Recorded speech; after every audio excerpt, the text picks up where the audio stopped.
আবার একটা গান লেখছে খুব সুন্দর, গাইয়ার টাকা পয়সা বহু জায়গায় কামায়। আমি খালি মনে মনে চিন্তা করি এটা কি লেখা হইছে না না হইছে। এই 4-5 বছর গবেষণা করে দেখলাম যে এই লেখাটার মধ্যে কোন কোন জায়গায় আবুল ভাই এই কি বলে ওই আঘাত করছে মানুষের হৃদয়ে। আমি এক নাচের পুতুল, একা একা নাচি না, যেমনি নাচাও তেমনি নাচি, না নাচিলে বাঁচি না। আচ্ছা, আল্লাহ যদি আপনারে দিয়া নাচায়, আপনি একজনের পেট দা চাকু ঢুকাই দিলেন, তাইলে এই নাচটা কে নাচলো? আল্লাহ। যে ঢুকাই দিল তার তো কোনো দোষটা, তাইলে হের জেল জরিমানা এইটা ওইটা কিনলে গইব। আচ্ছা, এবার আসেন, আল্লাহ পাক কোরআনের মধ্যে বলছেন পরিষ্কারভাবে, আমি দুইটা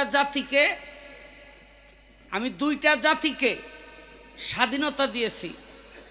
এই বাচ্চারা, দুইটা জাতিকে স্বাধীনতা দিয়েছি, একটি হলো ইনসান আর একটি হলো জিন।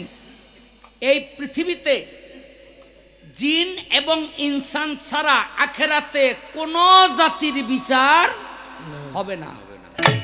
কথা ঠিক কিনা? আবুল ভাইয়ের এক ছেলে হ্যাঁ কইতাছে হবে না, তো তুই তোর বাপের আগে হিগাই দিবি না, তুই বেডকা গান লেখে না।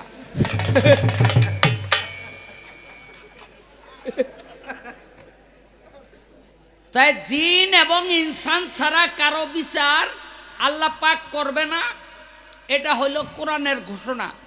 যদি তাই হয়ে থাকে তাহলে কেন করবে না? আল্লাহ পাক বলে যে আমি এই দুইটা জাতিকে স্বাধীনতা দিয়েছি, আর কোন জাতিকে আমি আল্লাহ স্বাধীনতা দেই নাই। এই যে স্বাধীনতা, এই স্বাধীনতা তুমি কিভাবে ব্যবহার করো, কোন কোন ক্ষেত্রে তুমি স্বাধীনতাকে ব্যবহার করো বা অপব্যবহার করো, এটি আমি দেখব, এটারই বিচার করব আমি আখেরাতে, রোজ হাসরের ময়দানে। এখন যদি আমি এই কথা কই, তুমি আমারে নাচাও না, তুমি না নাচাইলে আমি নাচতে পারি না, তাইলে কি এই কথাটা ঠিক হইব? কথা কন নাকে? না, ঠিক হবে না। তাহলে যদি এই কথা ঠিক না হয়, তাইলে তার গান লেখাটা ভুল, এটা অবশ্যই সংশোধন করতে হইব, বুঝলেন নি? একটা গান করলাম, আমি এক নাচের পুতুল, একা একা নাচি না, যেমনি নাচাও তেমনি নাচি, না নাচিলেও বাঁচি না। কয় গান তো আপনার ঠিকই আছে, বলার নাই, কিন্তু আমি তো শাহ আলম সরকার, আমি হইলে পরের বউ তালাক। আরে হ্যাঁ, এই কাম করে তাও 2-4টা পয়সা কামাই করো, কারণ পরের বউ তালাক দেয় কেরা, তার নাম হইলো কাজী নাকি? যে বিয়ে পড়াইতেও টাকা নেয়, আবার তালাক দিতেও টাকা নেয়। গানের বাইরেও তোমার একটা ব্যবসা আছে, কইরা খাও, এটা খারাপ না। নিজের বউ তালাক দিতে গেলে সাবরদাত ভাই ভাঙিয়ে গেল, নিজের বউ আবার তালাক দিতে যে মায়ের গুতা খেয়ে না বউরাদের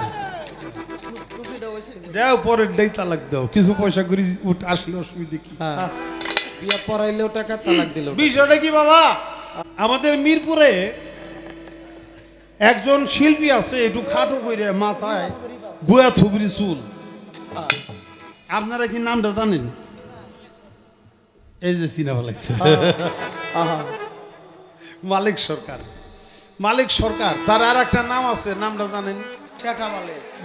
আপনারা ব্যাগই জানেন, এটার নাম হলো ঠেটা মালিক। হ্যাঁ, কারণ হলো ভালো কথার মধ্যে হয়ে ঠেটামি করতো, এই জন্য তার নামই হয়ে গেছে ঠেটা মালিক।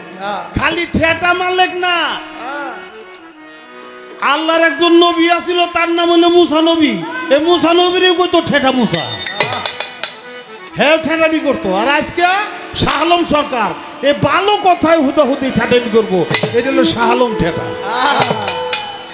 কই জামু বাবা, আমি গান করলাম কয়েছে, আবু জেহেল, আবু লাহাব, ফেরাউন, উদবা, সাইবা, নমরুদ, তারপর ওই যে একজন আর একজনের চাকু মারে, হ্যাঁ, এটা যদি আল্লাহই করে তাহলে হ্যাঁ আবার দুজক হইব কেন, হ্যাঁ শাস্তি হইব কেন?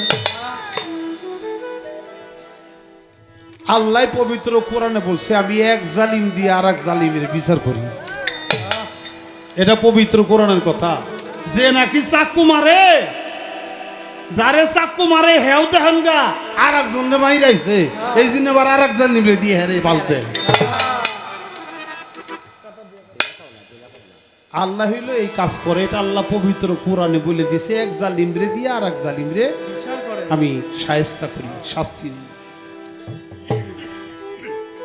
তো ফেরাউন, আবু জেহেল, নমরুদ তারা যে আল্লাহ যা করায় তাই যদি করে তাকে কাফের বানাইছে আল্লাহ। ওগো দোষ কি? আবু জেহেলের দোষ কি? ফেরাউনের দোষ কি? তাগো দোষ আছে। আল্লাহ যারে দিয়া যা করায় এটার মূলে কারণ আছে। আল্লাহ যারে দিয়া যা করায় এটার মধ্যে একটা আগের প্রাপ্তি তার ছিল, সেই প্রাপ্তির রেজাল্ট সে ভোগ করে। আমি ইচ্ছা করেই আটকাই, ওই যে আমি এসে আটকা আমার ভাত খা, এরকম আটকাই শিল্পী হয়ে গেলাম না, এরকম না। আমার এই শিল্পী হওয়ার জন্য আমার পূর্ব জন্মেরও কিছু কৃতিত্ব থাকার কথা। আজকে আমার খলিল ভাই পীর সাহেব, আমার লালু মাস্তান, আমার লালু শাহ, আমার ইব্রাহিম শাহ, আমার হামিদ শাহ, তারা যে আল্লাহর অলি হয়ে গেছে, এই অলি হওয়ার জন্য এক জন্মের সাধনাই যথেষ্ট ছিল না। যুগে যুগে যুগে যুগে আগের থেকে অন্য জন্মেও তারা সাধনায় উত্তীর্ণ হইয়া তারপরে এই জামানায় অলি আল্লাহ হয়েছে। আমি বলবো সেটা হাদিসের রাওয়ায়াত দিয়ে। কেমন করে? আল্লাহ তাআলা আওয়ালুমা খালাকাল্লাহু মিন নূরি, সর্বপ্রথম নূর মুবারককে সৃষ্টি করে, মুহাম্মদী নূরকে সৃষ্টি করে, নূর মোহাম্মদ নূর তাজেল্লা থেকে এই যে তামাম জাহানের যত রুহু, যতগুলি আগে মরছে, যারা বর্তমান আছে, পরে যারা জন্ম নিব, সমস্ত রুহুদেরকে সৃষ্টি করে আল্লাহ তাআলা নূর মোহাম্মদ নূর তাজেল্লা মুহাম্মদী নূরকে সামনে হাজির নাজির করে আমার আল্লাহ হুকুম করছিল, তোমরা আমার নূর মোহাম্মদ নূর তাজেল্লাকে তাজিম করো, সেজদা করো। প্রথম হুকুমে এই যারা সেজদা করেছিল, আল্লাহর হুকুম মেনে নিয়েছিল, তারা হল 1,57,224,000 পয়গম্বর। তারা দুনিয়া তো নবী রাসূল হয়ে আসছে, সাধারণ বিষয় না, সবচেয়ে উচ্চ মার্গের ইবাদত তারা করেছিল। দ্বিতীয় হুকুমে যারা নাকি সেই নূর মোহাম্মদ নূর তাজেল্লাকে তাজিম করেছিল, সেজদা করেছিল নূরকে দেখে, তারা হলো দ্বিতীয় কাতারে, অর্থাৎ তারা দুনিয়াতে এসে অলি আউলিয়া গাউস কুতুব পীর মাশায়েখ তারা হয়েছে। এটা শুধু এখানকার সাধনা না। তৃতীয় হুকুমে যারা নূর মোহাম্মদ নূর তাজেল্লাকে তাজিম করেছিল, সেজদা করেছিল, সম্মান করেছিল, তারা দুনিয়ায় মোমেন মোমেনাত হয়ে এই ধরাধামে পদার্পণ করেছে।